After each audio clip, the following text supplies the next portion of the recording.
আসসালামু আলাইকুম। কেমন আছো তোমরা সবাই? গুছিয়ে রান্নাবান্না করার মধ্যেও কিন্তু একটা অন্য রকমের তৃপ্তি আছে। তো আজকে হচ্ছে আমি ২ টা জিনিস বানাবো আরকি। রান্না করব, বানাবো যেটাই বলো। তো ২ টাই হচ্ছে চিংড়ি মাছ দিয়ে, একটা হচ্ছে আলু চিংড়ির ঝোল করব, আর আরেকটা ভর্তা করব সেটাও হচ্ছে চিংড়ি মাছ দিয়ে। তো তেলের মধ্যে হচ্ছে আমি পেঁয়াজ, কাঁচামরিচ, চিংড়ি, আলু এগুলো সবই হচ্ছে একসাথে ভেজে নিয়েছি সামান্য লবণ দিয়ে।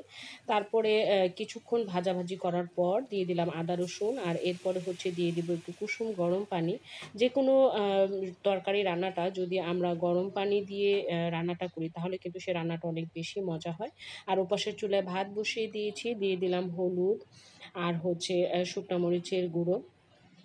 এটা কিন্তু কষানোর আগেও দেওয়া যাবে, মানে পানিটা দেওয়ার আগে তো আমি প্রথমেই দিয়ে দিলাম। তো এই তো এই রান্নাটা কিন্তু একদমই শেষ। তারপরে দিয়ে দিলাম আমার বারান্দা বাগানের বিলাতি ধনেপাতা। রান্নাটা কিন্তু হয়ে গিয়েছে। আর এরপরে হচ্ছে যে ভর্তাটা করব সেটা হচ্ছে চিংড়ি মাছ, কাঁচা পেঁয়াজ, কাঁচা মরিচ আর হচ্ছে সেই বিলাতি ধনেপাতা। সবগুলো উপকরণই কিন্তু আমি তেলের মধ্যে একটুখানি ভেজে নিব। আর এই ভর্তাটাতে হচ্ছে আমি কাঁচা মরিচ ব্যবহার করেছি। তোমরাও যখন ভর্তাটা করবে শুকনো মরিচের জায়গায় কাঁচা মরিচই ব্যবহার করবে। তাহলে হবে কি, ভর্তাটা খাবারের সময় সুন্দর একটা ঘ্রাণ আসবে। তো যাই হোক, আমি তো সবকিছু একসাথে ভেজে নিচ্ছি। আর যেকোনো ভর্তা বানাতে পেঁয়াজটা যদি একটুখানি ভেজে নেওয়া হয় সে ভর্তাটা কিন্তু অনেকক্ষণ সময় পর্যন্ত ভালো থাকে।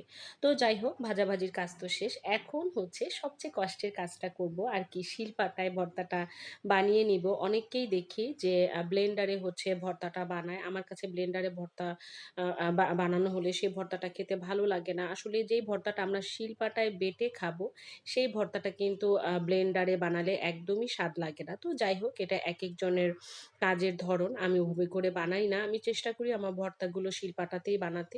তো এই যে আমার ভর্তাটা কিন্তু একদমই রেডি। তো এখন চলো একটু খাবারের প্লেটটাও সাজিয়ে তোমাদের সাথে একটুখানি শেয়ার করি। তো এই তো আমি হচ্ছে প্লেটে একটুখানি সাদা ভাত নিয়ে নিয়েছিলাম। সুন্দর করে ভাতটাকে পরিবেশন করলাম। তারপরে এর সাথে নিয়ে নিব ওই যে চিংড়ি মাছ যে রান্না করেছিলাম, আলু চিংড়ি। আর সাথে হচ্ছে অনেক বেশি মজার চিংড়ির ভর্তাটা, যেটা আমি আজকে শিলপাটায় বানিয়েছিলাম। তো খাবারের প্লেট তো সাজানো শেষ। এখন হচ্ছে খেতে বসতে হবে। তোমরা সবাই খুব ভালো থেকো।